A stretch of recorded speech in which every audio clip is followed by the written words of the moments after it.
Hi everybody, it's Derek Perniciglio for Super Clean. And whether you work around the shop, the garage, or the home, spills are going to happen. And now, Super Clean introduces their new Super Clean floor absorbent into their new product line to make cleaning up spills faster and easier. This all-natural product comes in an easy-to-pour 3-pound shaker jug. Just shake out the amount you need over your spill, give it a few minutes to absorb, and then clean up in an instant. Unlike traditional clay products, this product is virtually dust-free and absorbs 4 times faster. Now, we break out our Super Clean cleaner and degreaser for a 1-2 punch to clean up the stain completely. You can pick up your own 3-pound shaker jug of all-natural Super Clean at AutoZone, and you can also check us out at superclean.com. Super Clean, super easy, super fast, super clean.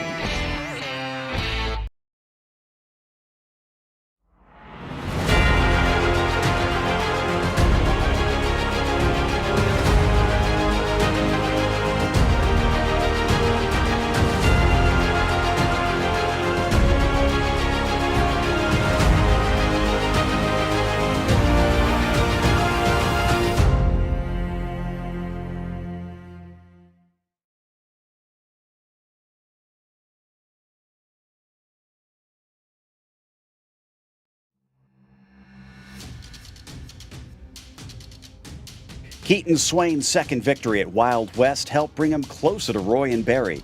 But he's got a ways to go if he hopes to challenge for the championship. Bark River's unique layout could provide a chance to make a difference, but can he make use of it?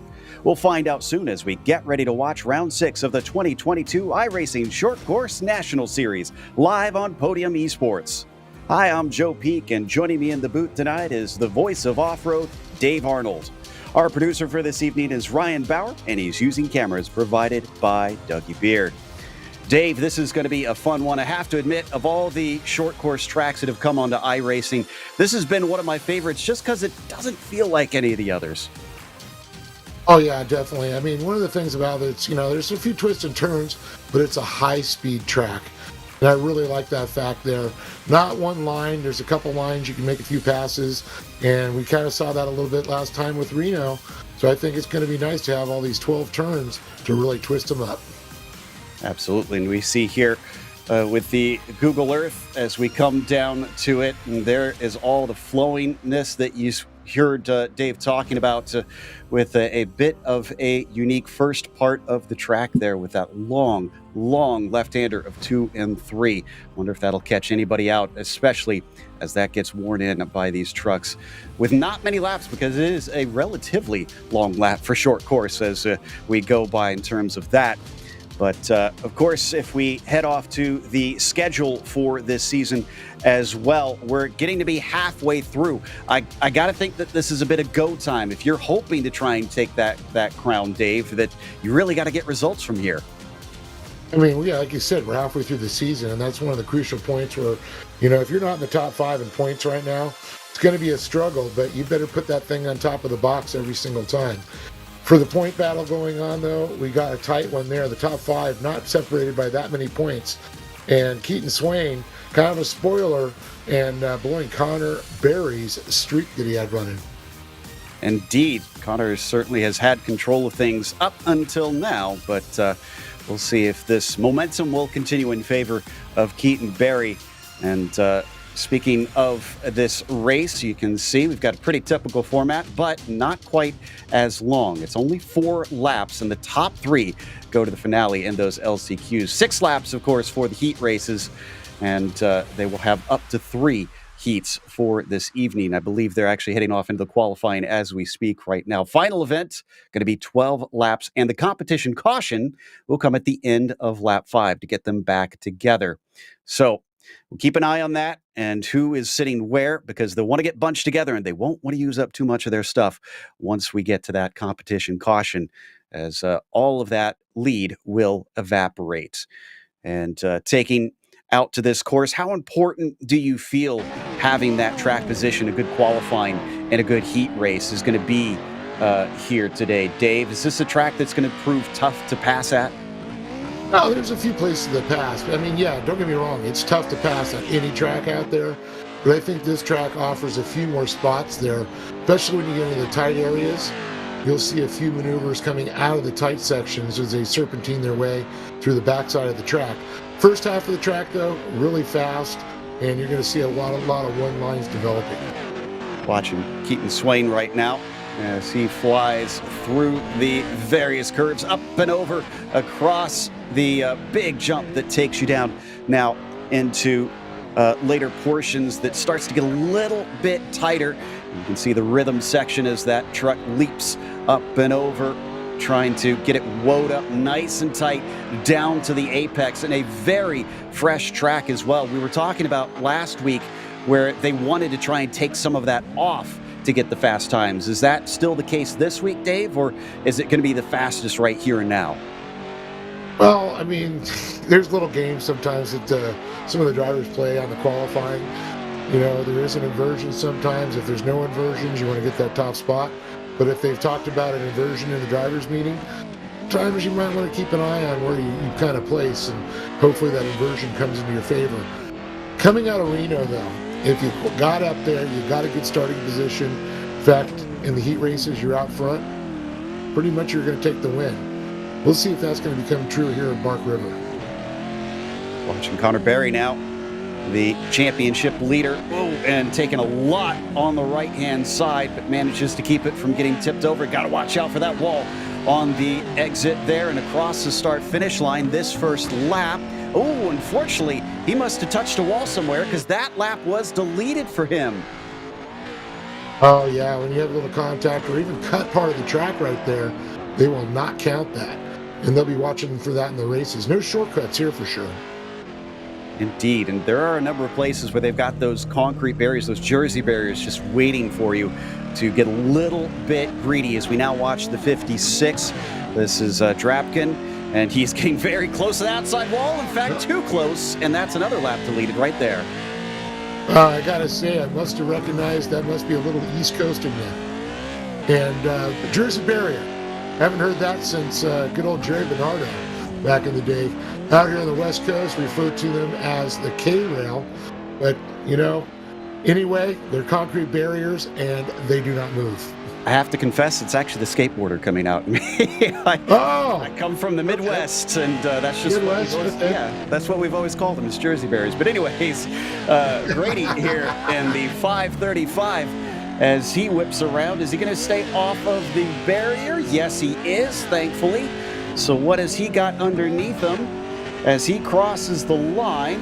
That's going to put him into 6th. That's a 1:14.3 for him, though he certainly flirts with the grass. And the drivers do have a warning from the race stewards. The rules state that you cannot get 4 tires into the grass here at Bark River. So they have to keep it between the green stuff, just like you do on paved racing. Yeah, they're very critical about that in real life as well in the virtual, world. You got to run the track, just like in a road race. You run off, you're going to lose time, but you're also going to get penalized. And they're not going to play any games. This is as real as it gets right here. Great shot though, Bryce Semino. See that gator wrap running around. Love that thing. That's a lovely paint scheme. I like that. I love when guys get themes going out here. He brings it around, just whipping around the right-hander. Long hairpin right here. Tail to the outside as he tries to get the throttle down just to set it up for an even sharper left-hander. Another rhythm section as the truck starts to get a little wobbly. And then up and over the last few jumps, what does he have? And this is going to be an important lap because first two did not count. A 15.0. Unfortunately for Simoneau, that's still only 13th. Now you're going to notice though, he sets these trucks up, you're going to see a lot of counter steering going on. Because you want to get these trucks to rotate, get that rear end to come back around. So you're going to counter steer through these turns. That's where you're going to see him sliding a lot. A big hitter's here back, Sheldon Creed. You saw him on the box, and I know he's going to be doing a little real-life racing coming up here soon this weekend too. Yeah, I understand plenty of these guys do get out there and race off-road in real life. Sheldon Creed, actually an Xfinity racer though, so off of the pavement side. And as he comes up and over one of the bigger jumps here, let's see how much air he can get. Well, Sheldon's pedigree does come from the dirt for sure. He's been a multi-champion in this particular category, in fact, or racing out there in pro lights for many years and came from the trophy carts. I love seeing drivers that do get across to different disciplines and show that sometimes speed doesn't really matter to your expertise. If you know how to handle a car or a truck, you know how to handle them. Back to the 74, we'll watch him whip through the last few parts of the track. He is another one of those drivers that still needs a time on the board, and he's got 3 minutes left to go, so he should have enough time for these next 2 laps as he crosses. This one also deleted, unfortunately. So drivers having some trouble with track limits, and actually he's going to park it. Well, it looks like Swain up on top, though. Got the quick time. Connor Berry sitting second. Felix Roy and Christopher Plumley right now the top 4. We had Dauchelet, Ratzliff, Drapkin, Sanders, top 8. Now we head on over to Folsom, and another one of our drivers that is yet to get a time, and a little bit of blinking on top of it. Definitely looks frustrated from his onboard cam as we now fly down into turn 9, just keeping it nice and up against the apex, back in through 10, and he's a little bit off the apex on that one. I can see why he's not feeling too happy about this. It looks a little sloppy. Yeah, I don't know. The track's looking a little sloppy for him right now, too. It looks a little slick coming out. That's what you're going to have in this fresh groove. Track actually gets a little bit better as they get more time on it. Just like any good track. You let a little rubber down, have a little extra traction.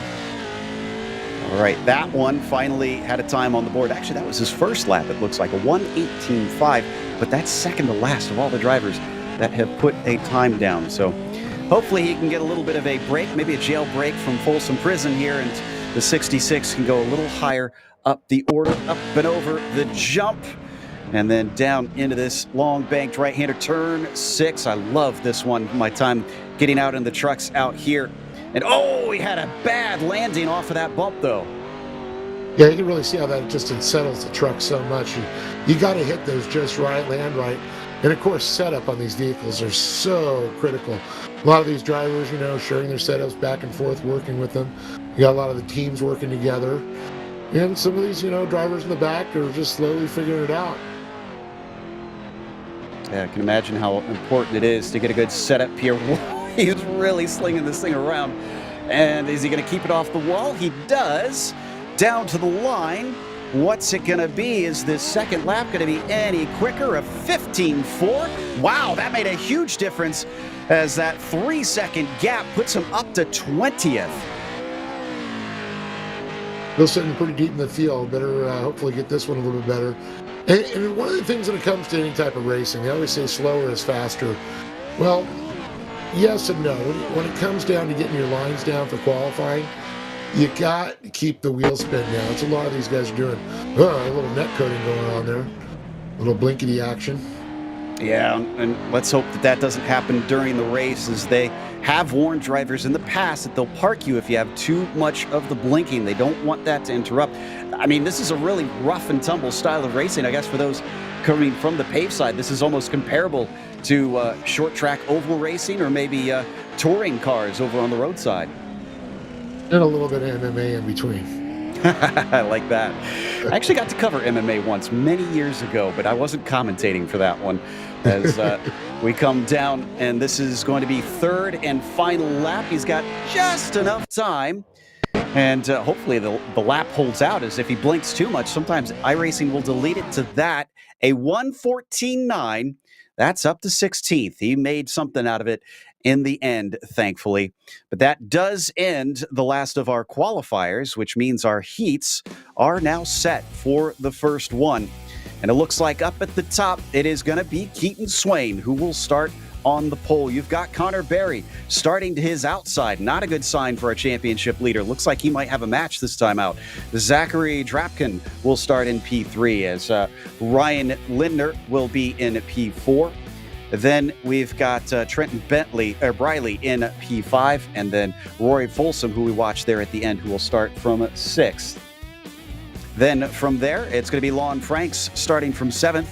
It's Christopher McCorkle in P8. You've got Tanner Basso in P9, and Scott Posey in 10th. Alec Hoffman will start in P11.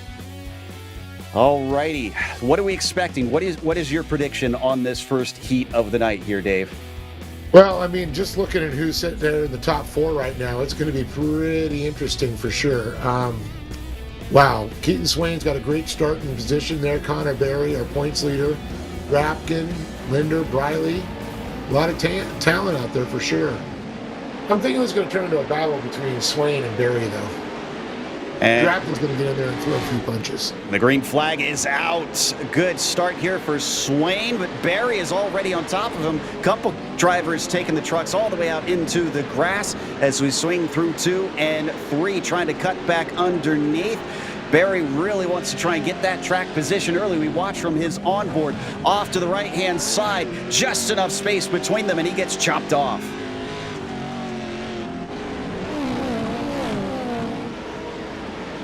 Now down into turn 6.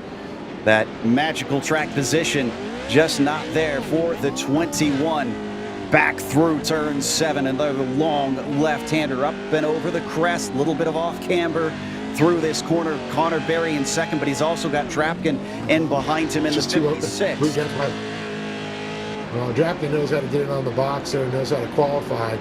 Going to be interesting. He's going to sit back and watch these two for a little bit here and see. They're going to hopefully, he's thinking they're going to either change position for themselves for him to make a move. Oh, and behind them we got a little bit of bumping and banging. I see McCorkle and Lindner actually having it coming together. Thankfully they're going to be able to keep rolling. This has allowed the likes of Basso to get through into 8th. And great shot there from the rear of Swain. As you see, Berry keeps on looking to that inside. But, you know, Swain's just keeping that left inside tire on that edge. Not going to leave it in daylight. Because he knows Berry, you give him an inch, he will take a mile. I don't doubt that. And here we go, up and over the jump out of 5 and into 6. Taking it out to the left-hand side as far as they can go to open up the right-hander. And they're starting to pull a gap over Drapkin. So this is good news for these two, because if they do start to fight, they don't want to mess about too much. They could allow Zach to have a chance. Yeah, definitely. This is what I talked about, that big, long, fast section. Not a lot of passing, but it's going to be setting up for position through this sections here. And you can see Berry looking to the inside again. Just got his nose in, but could not keep it side by side down through the hairpin of 9. And this is for transfer spot. Looks like a nice, good gap in behind there. So thankfully keeping it safe from all of his rivals. Meanwhile, our leaders still in a tight little fight. Folsom Berry on Swain, and once again hopes to try and take that line away. But Swain, now he starts to go a little bit wide. Connor Berry could have a chance. They're side by side as they come to 4 and 5. Swain's going to go, he's going to get the middle position. He'll be set for the inside coming off the jump. Now this is going to be interesting. This is the turn right here. It's another right-hander. Berry's got to get out front of him, and there he does it. Beautiful stuff from the 28. I don't think that Swain's going to sit down for that. In fact, he already is on the attack, trying to see if he can get underneath him. Just gives him a little bit of a hello as we ride on board with Drapkin, who is now even closer. As we said, the side-by-side action slowed them up ever so slightly. A little bit of a war wound already on the side of Swain. Yeah, a little bit of fiberglass damage already in the left front for sure. Swain trying to work. It looks like a ballet. Basically, these guys are drifting, following each other. Believe it or not, you see him hitting that outside, that is the fast line. It just seems crazy to settle the truck, but it seems to be the quickest way around the track for these guys. Yeah, it amazes how much they bounce off of it. But yeah, that's banking. I got to imagine you got to use whatever camber you can. And Drapkin still giving watch as they fly now into turn 2. Swings out middle of the corner, cuts back in. Not nearly as close, Swain on Berry, as Berry was Swain last time by. He's got to try and set this one up, and there's not many laps to do, so they're already on circuit number 4. Yeah, it was incredible. It's 1.5 miles. It's a little bit longer than most of our tracks we've run, but it just seems like these laps do go by pretty quick, and you run out of them quick. So it's getting into that qualifying position, which these three are already okay. Starting to see a little bit of shape. we're starting to see a shakeup here because look at Drapkin. He's managed to get to the inside. A wide run through turn 6 there, and just hitting the inside curb, unfortunately, causes them to come together. A little bit of banging, and the 56 tries to cut back underneath, but this is going to put him on the wrong side as they switch back into 10, and I don't think there's going to be anything in it here. Yeah, he's going to have to wait for another 2 turns before he's going to be able to get that position again. He makes the run up here. He's got to hook for the right-hander and the left to hopefully set him up. Wow, it's gone from leading this race to now fighting just to stay in the middle of the podium here for Keaton. And he's got to settle down because Drapkin has been poking and prodding, looking for any opportunity. And they're on 2 laps to go now. So Keaton still should be able to try and pull a gap here in the end. Oh, that was a little bit too much inside of the corner from the 56 as he now falls behind. Yeah, he needs to calm down, settle down. You know, that's one of the things when you get frustrated behind another driver, you will lose ground. All right, so he's got the air, he's got the gap. Will we see the 21 start to get this under control from here? This is not the end of the world. He'll still get a 2nd place in the heat, and it'll take him on into the feature race, of course. And he won't have to mess about with the LCQ. Back to the 66. This is Folsom and Lindner. And I believe, this is our transfer position, I believe. Looking back there. A little bit of contact there. I was going to say. It's top 4, if I believe. So. Excuse me, yes, you're right. Yeah, so Trent Riley, our last. Yeah. So this is just for pride in the end. There's Trent Briley. And nobody around him. So he's just having a Sunday cruise. But yeah, that 6th place battle has seen a lot put on it. But the 28, who is already on his final lap, comes up and over the lead and into turn 6 once again. It's about 1.3 seconds back to Keaton Swain, who has now gotten things well under control. He is not under threat from the 56 anymore. Well, the good thing is he's in a qualifying position there, and I think that's the point you got to realize. You're on the final lap. Don't push it. Don't cause any problems because you're going to the main. You've got plenty of time. Watching from on board here with the 28, right down into the apex, switching back around into that banking that we keep talking about. Look at the car just get sideways, and then bringing the truck now up to the finish line. Connor Berry is striking back and taking the first blood here as he wins the heat. Swain with 2nd, Drapkin P3. It's a little ways back to get to 4th, and Riley is clear. He's going to advance. It's going to be Franks, Folsom, Lindner, McCorkle, Basso, Posey, and Hoffman sent off to the LCQ. Well, that was pretty much a who's who there, right there. A points leader taking the win. Very impressive. And not only that, not allowing that less than stellar qualifying position to rustle him as he got on it and immediately went on the attack. There you see your finishing order for your top 10. 11th was Alec Hoffman, the last one in the race. And we are waiting for the next grid to start to grid up here, and then we will get going for heat number 2. And this will be the next set of drivers. Looks like Felix Roy is going to be on the pole for this one. It's Christopher Plumley who will be in 2nd. Noah Sanders will be P3. You've got Brian Clement in the 4th position. 3rd row has Aiden Irvin in the 5th spot. Jean-Francois Leblanc will be in 6th. Jake Hill starts P7, and James Watson in 8th. Top 10 rounded out by Trey Blank and Bradley Ellis. Then 11th will be Sheldon Creed. Let's see how the Xfinity driver gets on. Starting from tail end, Charlie, here today. Did you see anything that took you by surprise in that first heat? Not really. Keaton Swain, always a fierce, competitor. I knew him and Connor were going to battle for sure. But, one thing also is keeping an eye on Drapkin back there. And Briley, you give him an opening, he will take it. So he made it into the event. That's going to be awesome to see him in the main event. Now, this is going to be the interesting one for me. Yeah, absolutely. And thankfully, we've got the right Dave Arnold with us now. He was looking very pretty for a second. But in the meantime, as we get ready to take the green. Now Plumlee is out there, and heat number 2 is going to be on its way.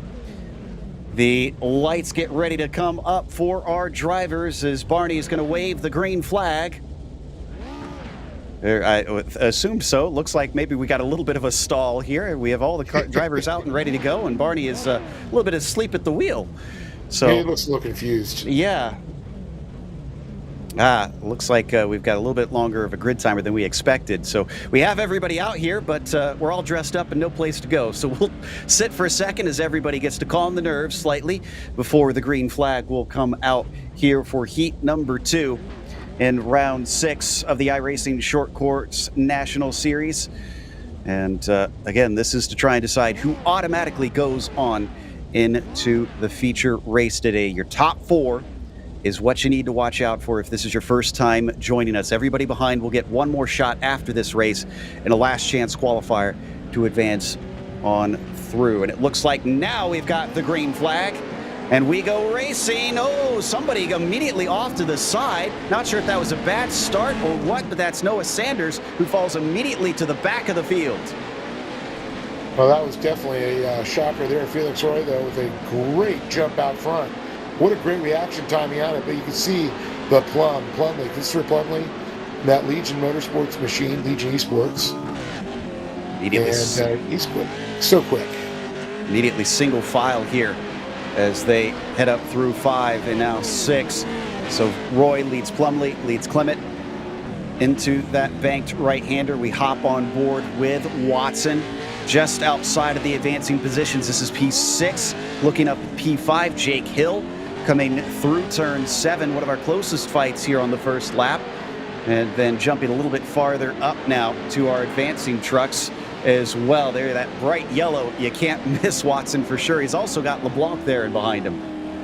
Yeah, those two definitely stand out in the single file parade going on for sure. But you can see the different lines they're taking. You know, Roy took that real high one. Plumlee took a little bit lower middle line. So it's going to be interesting to see what's going to pay off here after a couple of these laps, you know, dwindle down. So riding on board with Irvin and the Holt MX Show truck. See, he comes across and into turn 2. That jump leading right into a corner. You got to be careful on your way in there. For some reason, Trey Blank has had to head into pit lane. I'm not sure what the cause of is with that. We're going to check in and see if we can figure that one out. Back to Sanders in the meantime in the 71. He's chasing down Creed. He's also got LeBlanc in front of him, who has suddenly fallen off of those in front of him. Not sure what happened, but it's now down to a 3-car battle into turn 6, getting really woed up into there in 3 different lines through the corner.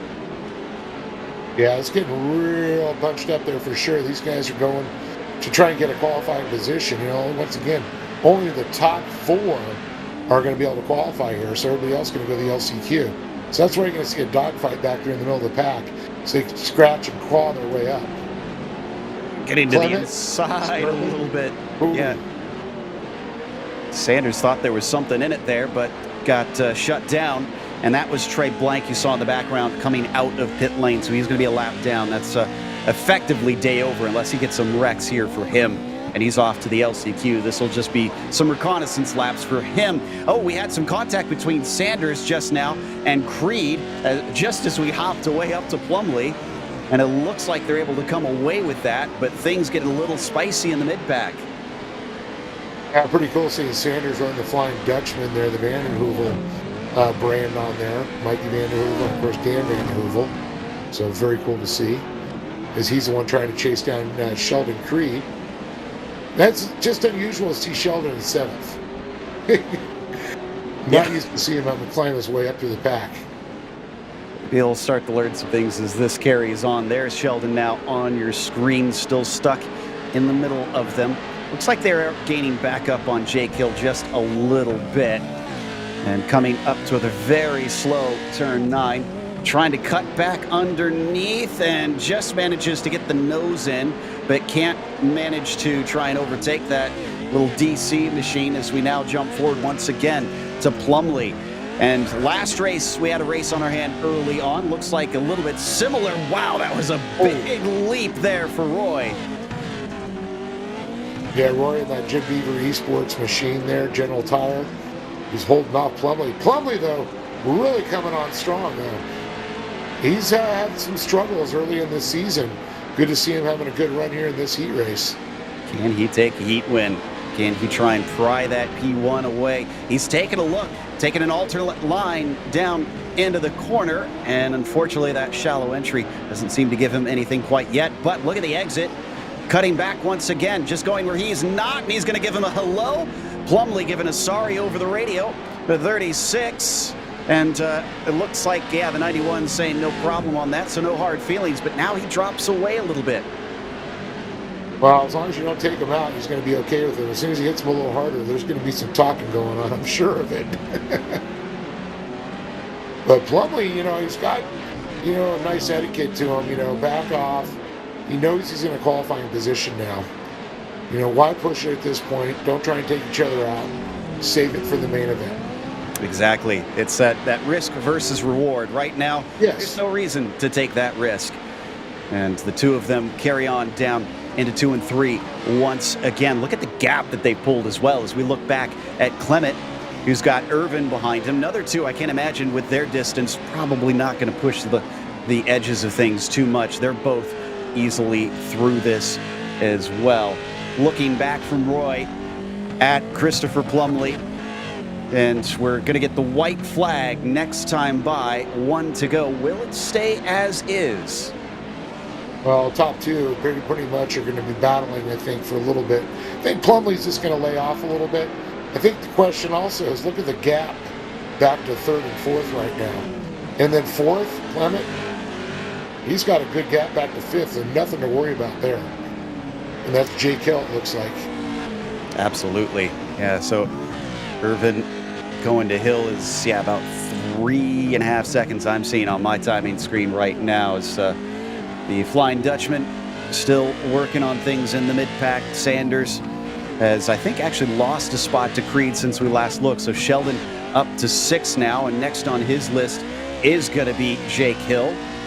And white flag is now out for Heat 2. One last time around. Can anybody get a spot? And it is going to be important to try and do what you can for those points here in these heat races, because they do award points here. Well, yeah, it's heat races, you get points, fast qualifier gets points, and it all adds up at the end of the season. I've seen championships won because of just a better qualifying time. Ooh, look at this. Plumlee decides, let's give it one more shot. Let's see if there's something in it to maybe take those extra points, maybe the pride of the win, and a better starting position as they come into the finale. And coming off of turn 7, nothing doing quite there. Roy shuts him down once again. Pretty much, Roy's got the fast line through this now. It's going to be difficult. Only a couple turns here. It's pretty much over there. Yeah, all he has to do is be smooth down to the line. In fact, even covers off the inside just to keep him from doing anything tricky. And Roy takes the win. Plumlee takes 2nd. Clement, it's close here for 3rd, but Brian will get on the podium. Irvin will advance through, and then Creed made it by. Creed gets into 5th. He's just shy. That's a little bit disappointing, but still a beautiful run up from 11th today. Well, unfortunately, he's going to have to go prove himself now in the LCQ. We've seen him, on the podium last week. Can he do a repeat of his question? But he's got to make it through that LCQ. Indeed, and there you saw your results briefly. And there we go with Roy, Plumlee, Clement, Irvin. Then it's going to be Creed, Sanders, LeBlanc, Watson, Ellis, and Hill that will have to come in to the LCQ with blank as well. Looks like we've got our next grid ready. The last heat of the night. Nicholas Dachelet will be in the first position. In fact, we're going to get this one going early as we have the green flag, and Dachelet tries to dash away, but Retzlaff is going to try and challenge him, and he gets cut off as they now head down into turn 2. Will we see an attempt from Miller into the inside? Looks like not quite. Well, Grady, Dachelet, Ratzliff, Miller, it's a tight group there, but Grady with a great response there, getting that whole shot. Get out front. That's what it's been pretty much. The top two, you got to stay in those positions. Absolutely, and Dachelet is going to be able to hold on to the lead. Oh, a little bit of a touch between fourth and fifth. We haven't seen much of a battle for that transfer position. Riding on board with the fourth place driver, Simoneau, currently being challenged behind by Megeshik, and it looks like Miller in front of him. Well, Simoneau's, trying to reel him in there. You can see his great shot on board, trying to stay calm there. Sporting the Keaton Swain Racing shirt, KSR. A little bit of a slide from behind from Cameron in the 253, who lost a little ground, so that is a sigh of relief, I'm sure, for the 07 on that one, completing the first lap across the line. Dachelet, Retzlaff, Miller, and Simoneau, your top four. Well, it's a nice little gap as we're watching right now, that's for sure. Starting to bunch out, or starting to space out just a little bit. It really is, and that, like I said, that's really great for Bryce. I'm sure he's loving that. Exactly what he wanted. Did not want to have to sweat it out for the remainder of this race. But Nicholas up in the 23, holding a steady gap of half a second over the 525. There you see who is chasing him along with the red number 90. That is Tyson Miller in there. In fact, top four look like they are continuing to extend that gap, getting themselves a handy lead over the rest of the field as they now come into the tighter second half of the circuit. Well, it's a good run there. You can see, that top four, a little gap back to fifth. And it's pretty much after, these first two laps, I think these positions have been pretty much settled on the qualifying, if they can stay smooth like that. That's always a big if, Yes, if. Things can always happen, and certainly see plenty of action, especially in short course racing. So easy to make a mistake when you chuck these trucks into the air at an incredible 60 to 80 miles an hour. So we watch on board with Retzlaff, still at half a second. In fact, now it's down to about 0.3 of a second. Up and over the leap, and the 525, making sure that Nick cannot make any tiny error. Well, just a little error is going to, put you into a world of hurt right now in positions. Whoa! And there it is. Oh, my goodness, that was third place. Miller manages to land on his feet, and unfortunately there's one of his 9 lives gone. Looks like the truck's okay, but now he is outside of the advancing positions. Megeshik is going to be loving that as it puts him into fourth and just takes a bad bounce, it almost looks like. Yeah, he got up on that bike and just went all the way over.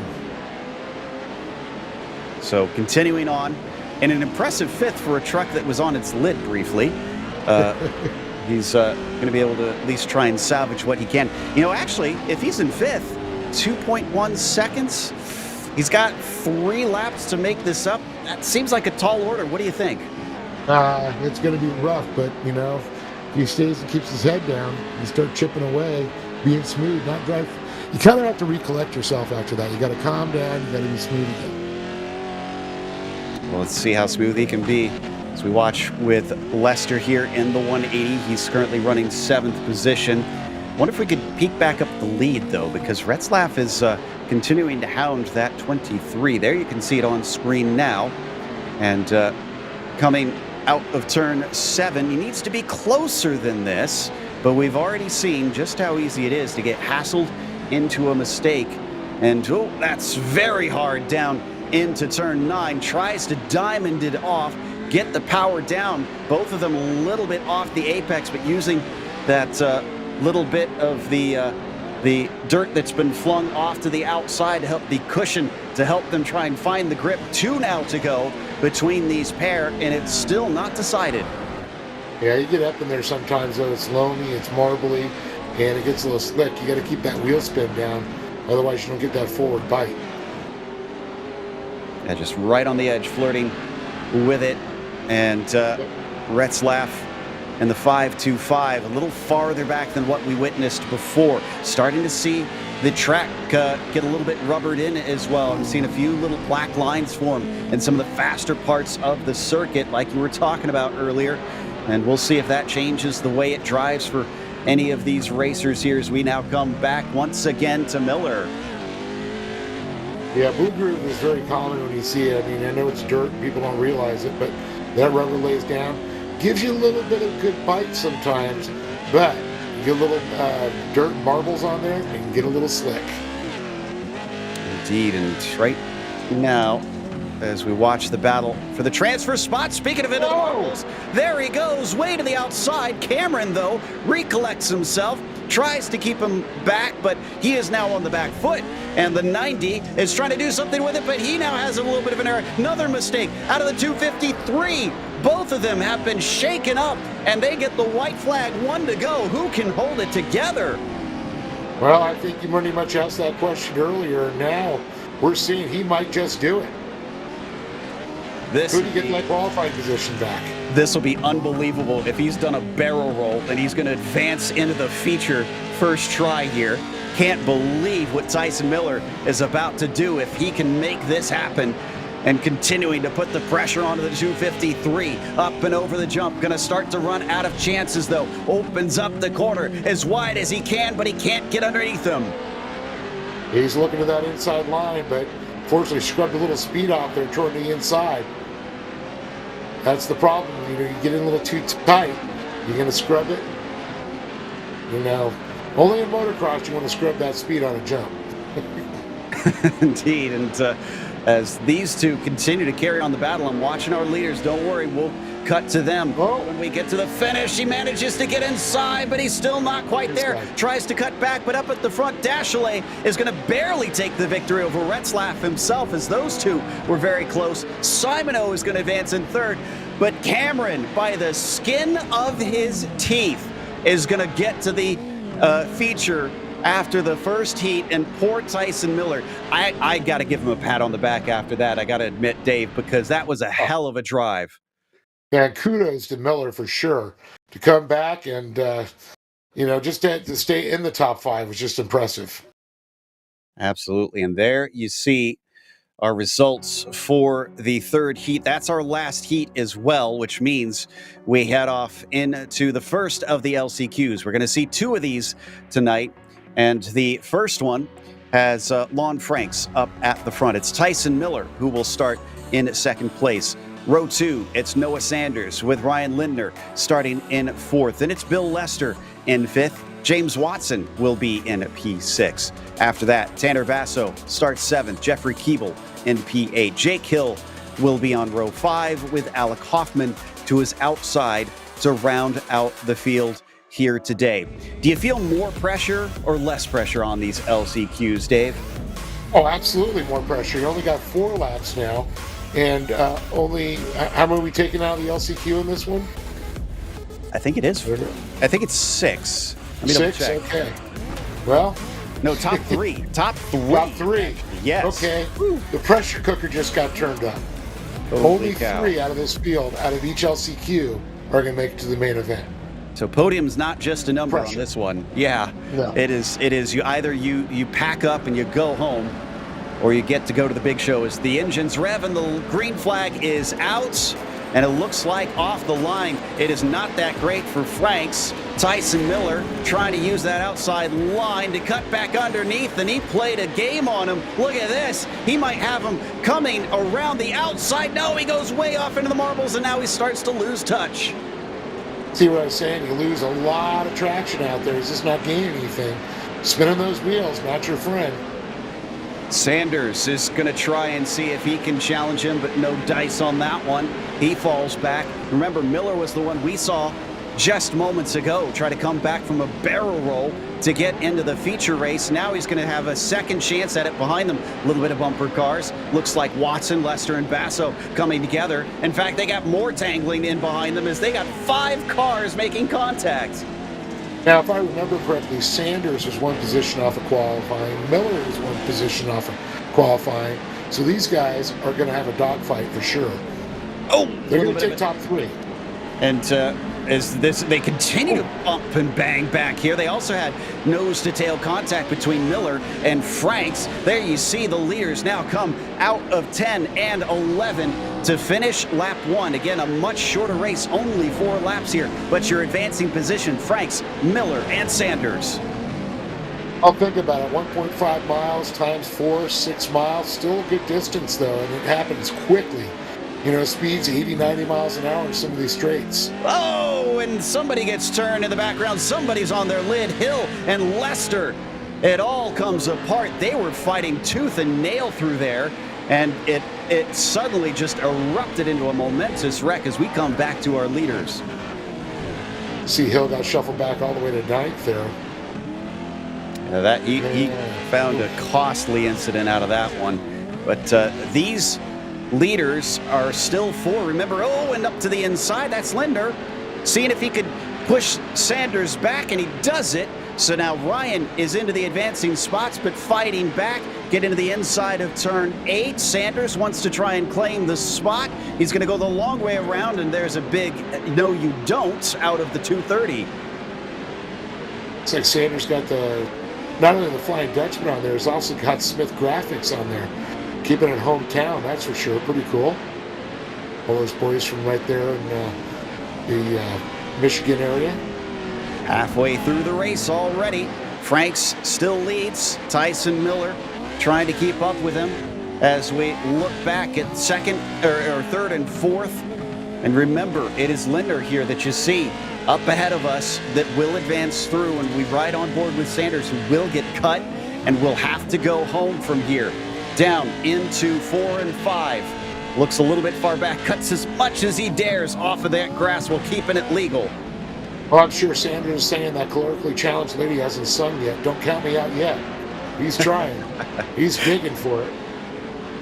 Oh, and he gets a little bit into him. Just gives a hello. Another one as he almost tips him to the side, but the 230 stays cool under pressure. We look from on board back at the 71 here, and down into turn 9 once again. He's going to have to try and get back into this. He falls back somewhat, and they're going to get 1 lap to go now. The white flag will wave. You can see Linder there, that Detroit Red Wings on the side of there. I'm going to say Michigan Strong there probably. Absolutely. This is one of the few tracks that we have here in Michigan on iRacing. So probably a point of pride for him. Doesn't want to miss out here at a home track, and coming around and through the ever long 2 and 3. No change of positions between the top 4. This decides it. Who will be able to make it through? Miller is still hounding Lon Franks as well, the 911. Let's see if he can make it look like a Porsche there as he tries to go underneath it. And Tyson Miller trying to make some moves now. Back underneath. Oh, a little too much. He almost rolls it over again in the same corner. And behind him, side by side, Sanders gets underneath. Sanders now to the advancing positions. Well, beautiful move there. He's also watching Miller right in front of him get on that bike, set it back down. You got to wonder, though, if one of those drivers got a little confused. Oh, Linder just going at it. Into him, and he gives him some of his own medicine. They are beating and banging here for this spot. They don't want to go home, but it is going to be Lon Franks who takes the LCQ win. Miller is going to come in second and get through, and the Michigander is going to be able to advance to the feature as Linder takes third, and poor Sanders, after all that, has to wrap up and pack his suitcases. Watson will finish in fifth, and here are the results of this race as they come across the line. 10 drivers, and only those top 3 are you going to see again tonight. Well, that was an incredible battle between Sanders and Linder there for sure. All I can say is, wow. Whew, yeah. If the feature's like that, I'm going to be speechless. And here is our starting grid for the last chance qualifier, the last chance qualifier. Sheldon Creed, Roy Folsom, Kyle Cooper, and Jean-Francois LeBlanc started in the top 4. You've got McCorkle, Grady, and Ellis there down to 7th. Scott Posey starts from 8th with Brock Smith, Trey Blank, and Natan Ramsey rounding out your 11 truck field. here today. Again, only the top 3 that are going to get going for today's race. And see us one more time. Let's see if we've got the engines revving yet. No, we don't have Ramsey out there, looks like, so we got to wait for the 29 to find his way to the grid. Then Barney will be able to release these trucks.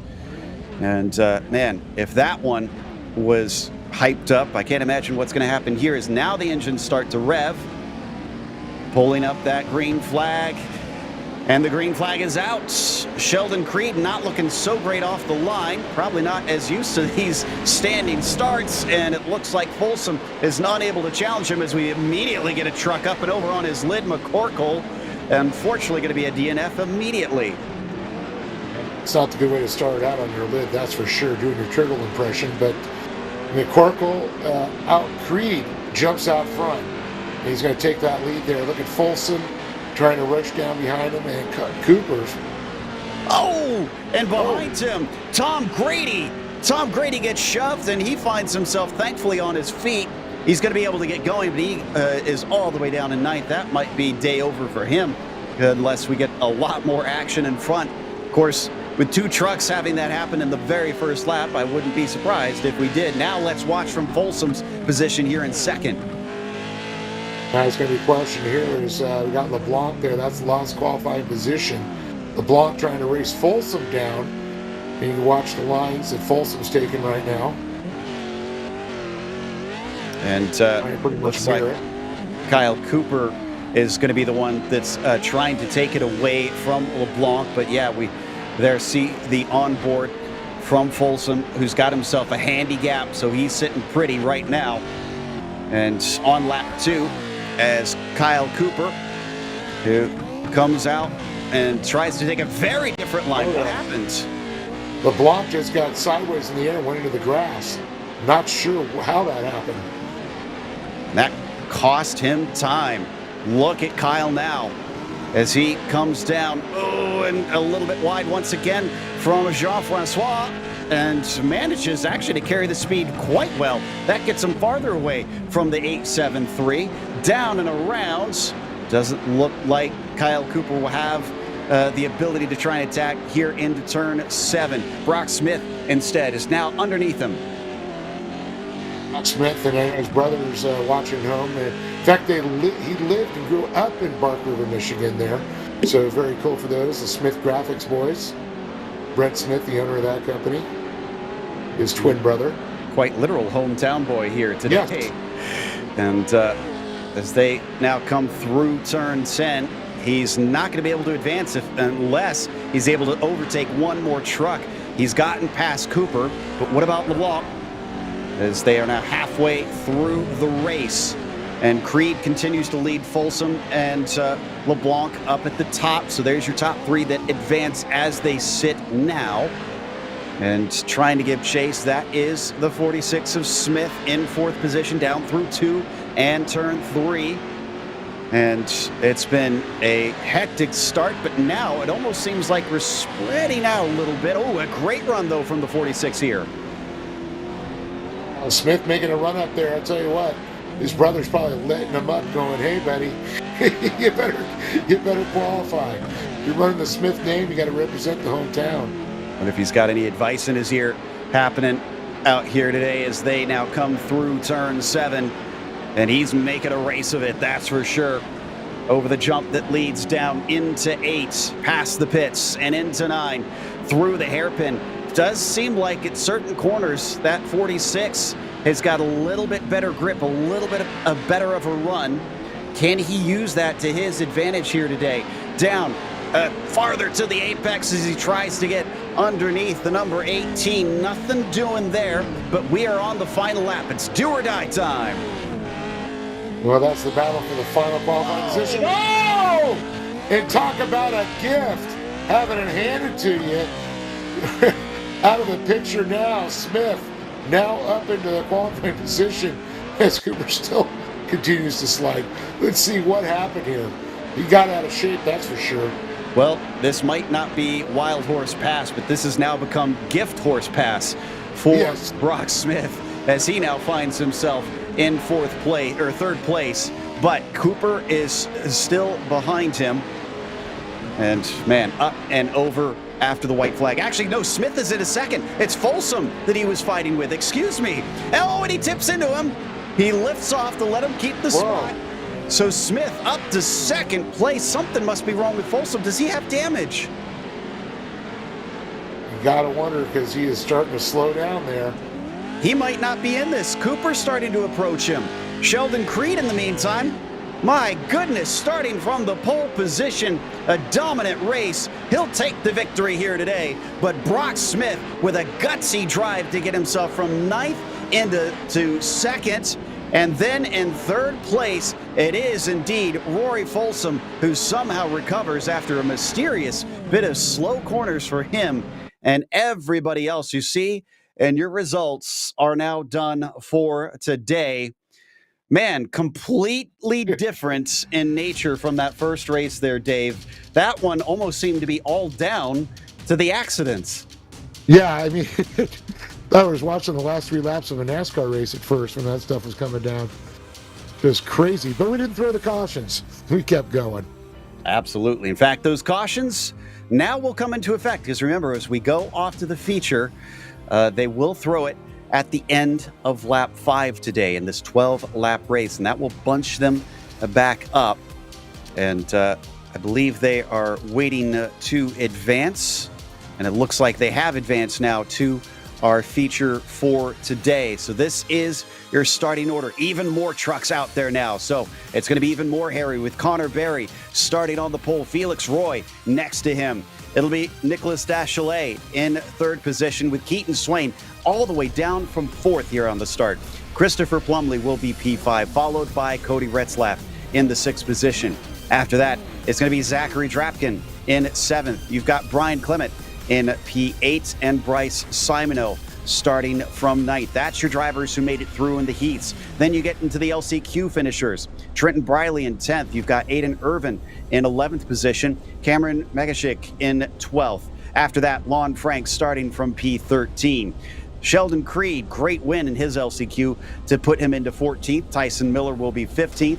Brock Smith 16th. And then it's Lindner and Folsom, tail end Charlie, and trying to see if they can make a miracle happen here in the feature. We see them line up. This is where the big boys now have to make a difference, Dave. Oh, now it's going to be insane. But I'll tell you, you're in the top 5 positions, you got a good chance of making a podium for sure. Question is, middle of the pack, Sheldon Creed, some other talented drivers there. Are they going to get up and be able to fight with them? That's a good question. And as they wait for the last of them to grid up, looks like Retzlaff and Simoneau going to be our slow pokes to get the truck ready to go.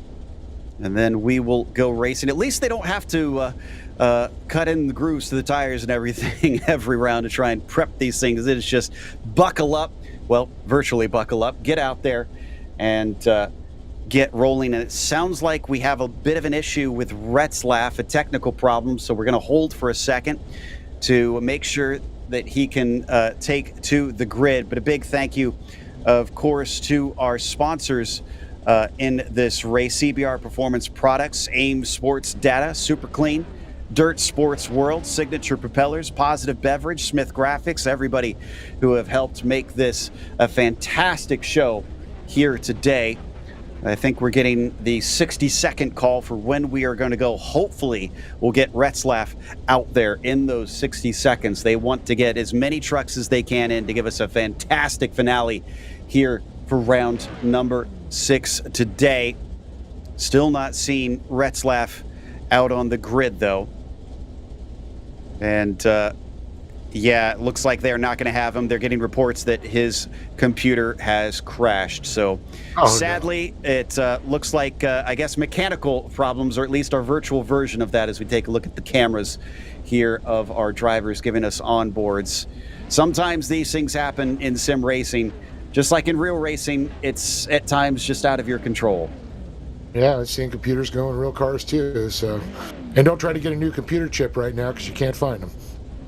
Exactly. I don't know if you could get that in and start it back up at this last second anyways. Okay, so we should be able to get racing here in a second. And yes, the engines now start to rev as the green flag is prepared, and the green flag is now out. Not the best of starts, though, from our pole sitter, Barry, but he immediately covers off Roy. He's not able to carry the speed up and through. Battle for third between Dashalay. Swain has to fall back into fourth. Those top four starting to pull away already by the time they get to turns 2 and 3. I gotta wonder. I saw a lot of shine on that track. Looks like it's a little wet. So that's going to be interesting on their hookup coming around. First couple laps might be a dicey. Yeah, it looks to me like they have reset the track here and sent the water trucks out here. So they've got a completely fresh track, and that means it's going to be a massive evolution. Big incident in the middle field here as we ride on board with Simoneau. He was involved in that. Thankfully, nobody getting turned and everybody's still rolling.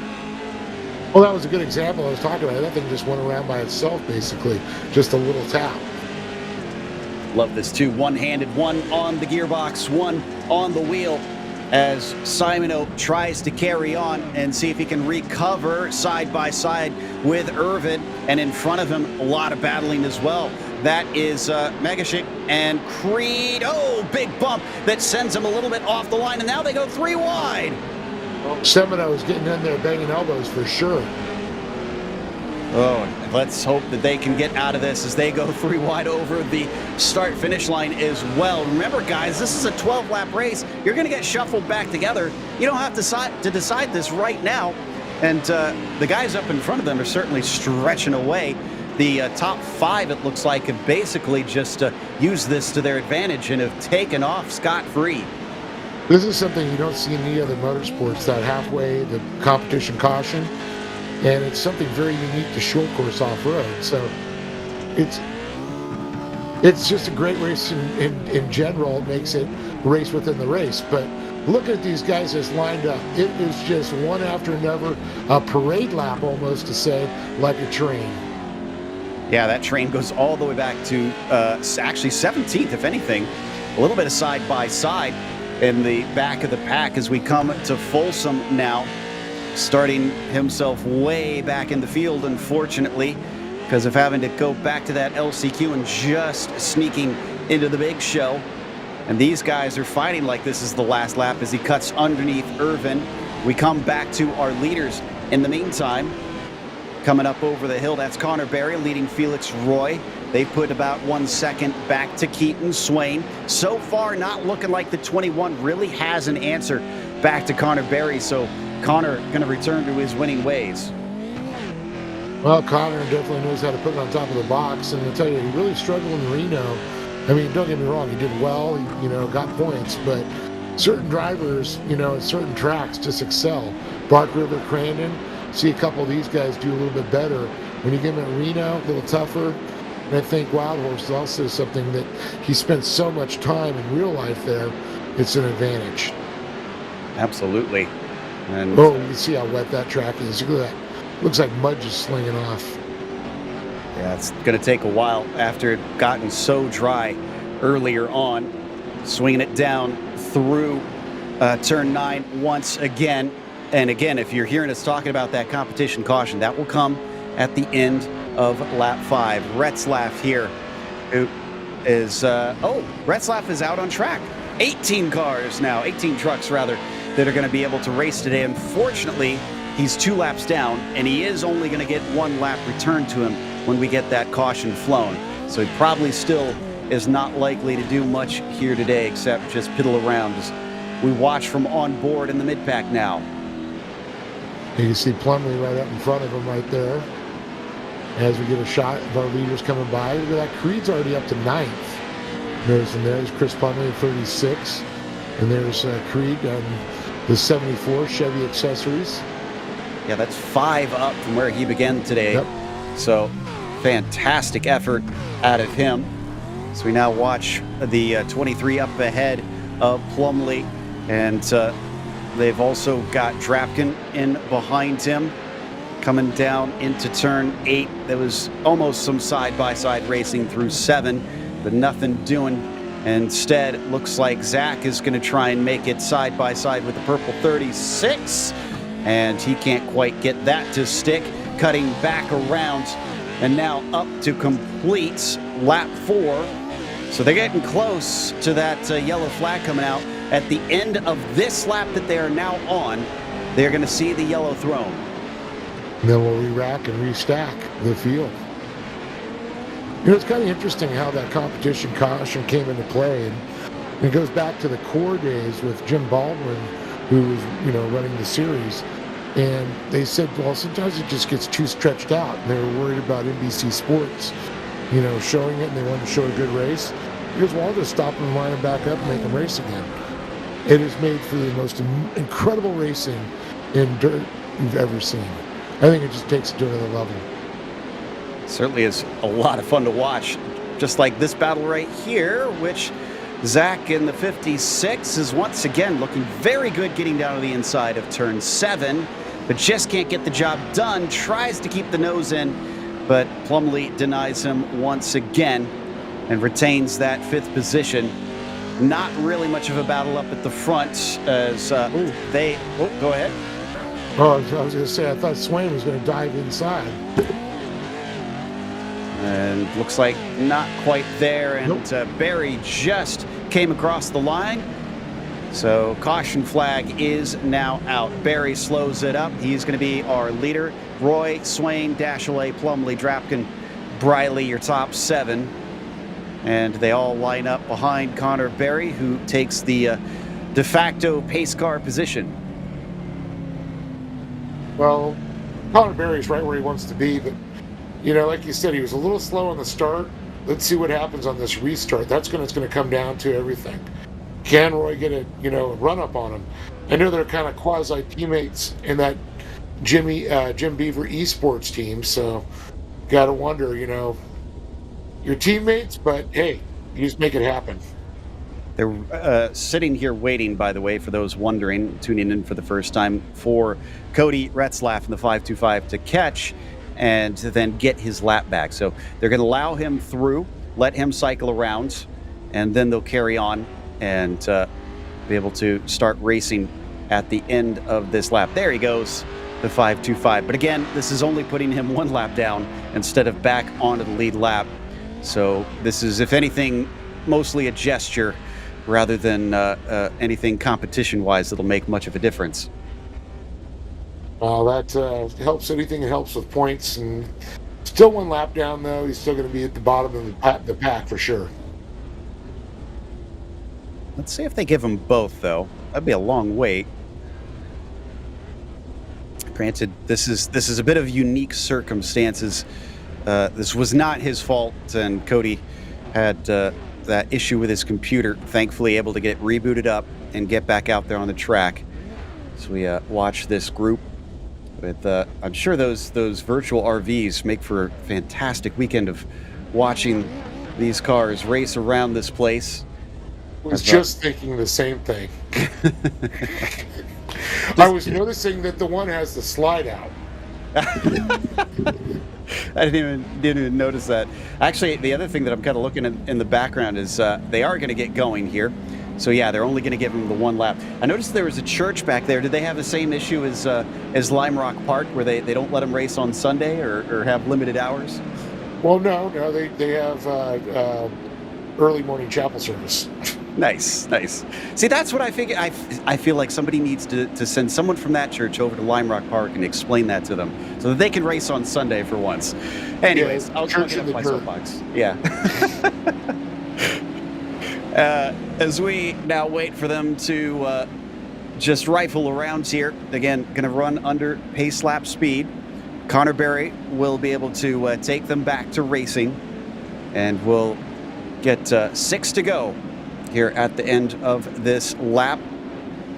Connor Barry so far has been the man to beat, Dave, but it's not Swain who's trying to challenge him in the championship that's directly behind him. It's Felix Roy instead. Of course, I say that. Swain is, actually, I think he's 3rd in the championship, is he not? Yeah, and Felix Roy is also right there, too. So it's going to be a 3-way battle with these guys for sure. And it looks like they have been given the green flag. They are on the go now. And a little bit of a stack up down into turn 9, some nose-to-tail contact, but thankfully nobody turned around. And coming through, Connor Berry is going to lead the way as they leap across the finish line, the start-finish line there. And so far, he's pulling out a handy little gap, 0.7 of a second, down to Felix Roy, who's looking behind him, almost landing on top of him. Swain just about putting those front tires on the rear. Yeah, Swain's right on his back porch looking to kick that back door. He is just going to give him a little bump here and there. Got the old bump and run, just like in NASCAR, just like they do in the desert, where there'll be no horns, just a lot of elbows. He didn't bump you, he didn't nudge you, he rubbed you. Rubbing is racing, even here on the dirt side. And Felix Roy with the number 21 hot on his tail. Oh, and something happened to Folsom. Oh no, Folsom's off the track. He got run into up and over the jump. Oh, somebody got loose in front of him, Irvin, unfortunately, and that just sent him up and over. And from there, he was a passenger. I think that's going to end the day for poor Folsom.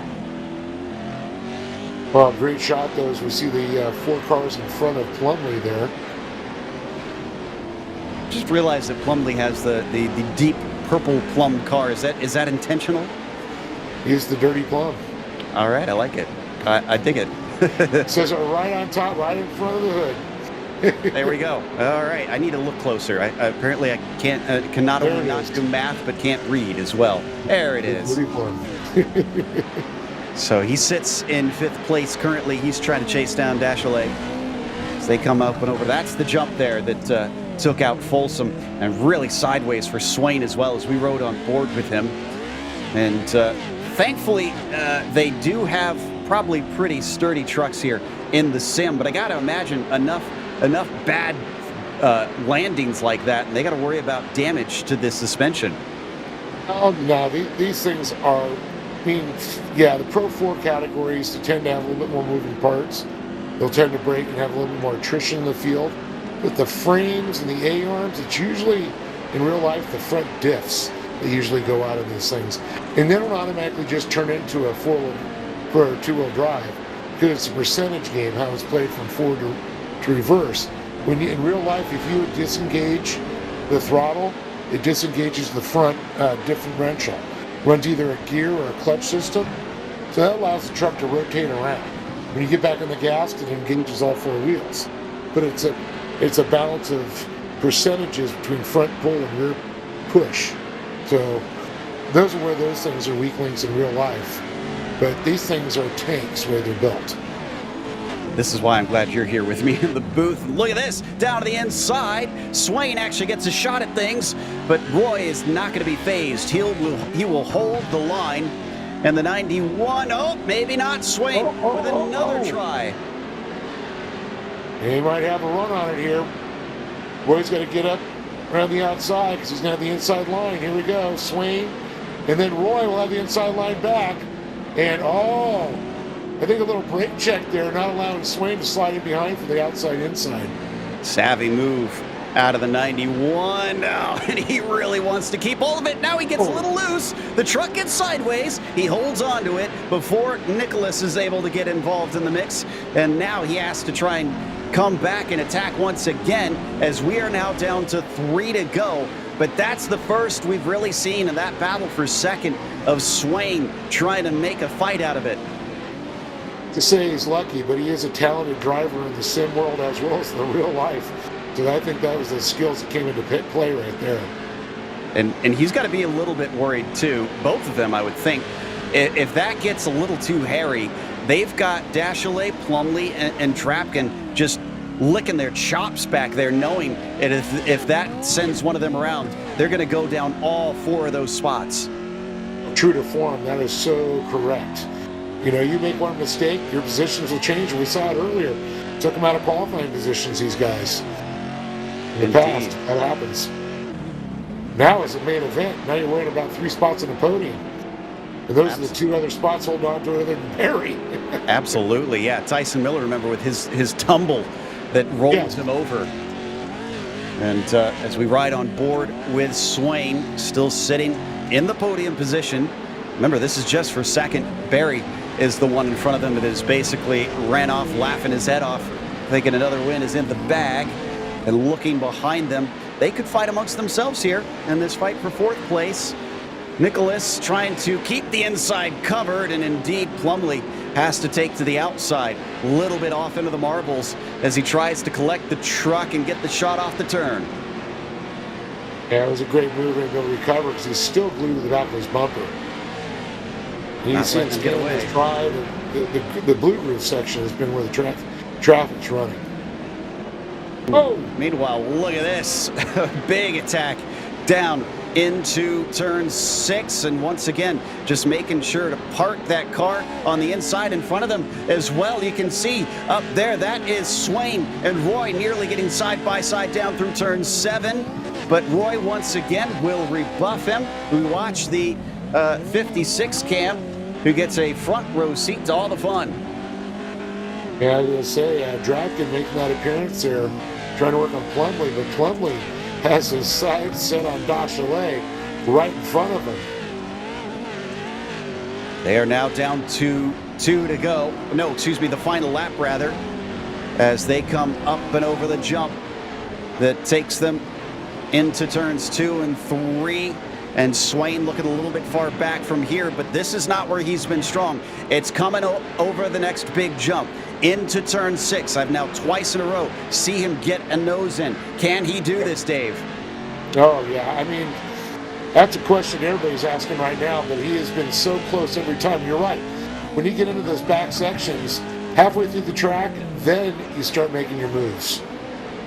Like the Beastie Boys, let me get some action from the back section as we come down into turn 7. Oh, and he manages to get underneath. And can he make the move stick? No. It looks like Roy will once again deny him. That might be job done. It's going to be supremely tough to try and make the move from here. Yeah, there's only about 3 turns you can really let those doors open for you. And I think those corners have passed. And here is our leader, the 28, with another victory, another notch on his belt to win at Bark River for Connor Berry and Felix Roy. What a defense that takes second over Keaton Swain. Dachelet just off the podium ahead of Plumlee in 5th. Very impressed with this field here. I mean, so much talent. Other than that. Ooh, and we had an accident right at the end. Oh, and poor Tyson Miller. What a horrible day it's been for the 90. He falls all the way down to 15th with that ending incident. That was contact, actually, I think, with Megashik and Irvin. But that's going to take us to the results here. And as you can see, Barry racks up another win. Roy with a second place, and Swain going to be able to at least spray the champagne here at the end. Well, very impressed with all of them, though, man. What a great battle between Plumlee and Dachelet. And Swain, wow. He did everything he can to work on Felix Roy, but Roy just held on to it. And Connor, a whole nother league. Yeah, it certainly wasn't for a lack of trying, but there's only so much you can do in the end. And there you see the rest of the field down into 18th. Magashik working his way up into 12th. And how about Creed? We didn't mention him, up to 7th on that one. That was great stuff. And it looks like we have our winner ready to talk to us pretty soon, Connor Berry, with another of his many impressive wins. Connor, congratulations on another victory. It looked like in the feature race, this one really wasn't up for any doubt, especially there in those last few laps. That was just fun. I focused on just trying to be smart, smooth, and I was just focusing on all of my lines, and yeah, I was able to get the lead out of the start, and just went from the start to the end and first. Bark River is going to unfortunately, well, not unfortunately, fortunately going to be back again, but it will now take us to another very short one with Wild Horse Pass after we had these longer laps here. Do you see yourself managing to continue this sort of form around those tight confines? Yeah, I mean, we went to a wild horse pass for round three, and I was actually able to get the win. So I think as long as I'm just being smart and I can do good. I mean, for sure the tighter tracks, it's gonna be sketchy. Just gotta avoid the carnage, and I think if I can just qualify good, I'll be good. Have to ask as well, what's your favorite flavor of positive beverage? And you can't say all of them. That's not allowed. My favorite would be Tropical Bliss, but this one right here is Watermelon Mania. They are all good, and it's such a it's such a great company to be with, and they're just an awesome drink to have. Great stuff there from Connor. Barry, anybody else you want to thank before we send you off? For sure, I want to give a big thanks to Jim Beaver Esports, CBR, General Tire, Vision Wheel, next level racing, all of you guys for the stream and all of my admins and crew. And I want to give a big shout out to Felix Roy for his P2 finish, and I think that's his fourth podium in a row. So it's awesome to see us go one and two for Jim Beaver Esports. Fantastic. And yeah, that tells us why Felix is so high up in the points. Well, Dave, how come we don't get energy drinks up here in the booth? But I guess you'll have to ask Felix Roy if he can give an answer to that because he's with you from second place. Well, Felix, you're back on the podium again, and it's all about a points race right now. Halfway through the season, you were trying to work on Connor, you just couldn't find an answer, but this is now keep your head down, get podiums. Oh yeah, definitely. Just consistency. I think we 4 podium in a row, so just keep it more and more, and maybe we can not win a championship, but second or third, just be in the top three in the championship would just be good. My goal was just to hang off Keaton tonight because I know we had 1 point difference, so I'm glad I finished in front of him, so I'll get a little boost of points here. Well, I know Connor's your teammate in the Jim Beaver Esports deal. Um, know you want to beat him. Was that in your mind trying to get by Connor, or like you said, Keaton was big in your mind because that 1 point difference? Oh yeah, I mean, I'd like to beat Connor, but I mean he's far away in the points. He got like 3 wins or 3 or 4 wins, but tonight was just finishing in front of Keaton, get more points in front of him, and that was the goal tonight mainly. Well, you accomplished that goal for sure, and we move on to a tighter, shorter track towards the West Coast. What are your thoughts on that? Oh, I like short tracks. I like tight tracks. Definitely needs skills. It's just always turning and stuff like that. Really tight. I like that. And yeah, that's probably like Wild Horse, Wild West, Crandon Short. That's all tracks I like. Well, you did well tonight, though, on a longer course here in Bark River, and I know you got some people to thank for getting on the box tonight. Oh yeah, definitely. My team, Jim Beaver Esport, finishing 1 and 2 tonight, so that's pretty good too. Also, my sponsor, Case Clos Royale. My girlfriend probably not watching because it's like midnight up here, so yeah. But you guys for the good broadcast, and I'll talk to you next week. You got it, Felix. Looking forward to see that. Felix, show everybody second place.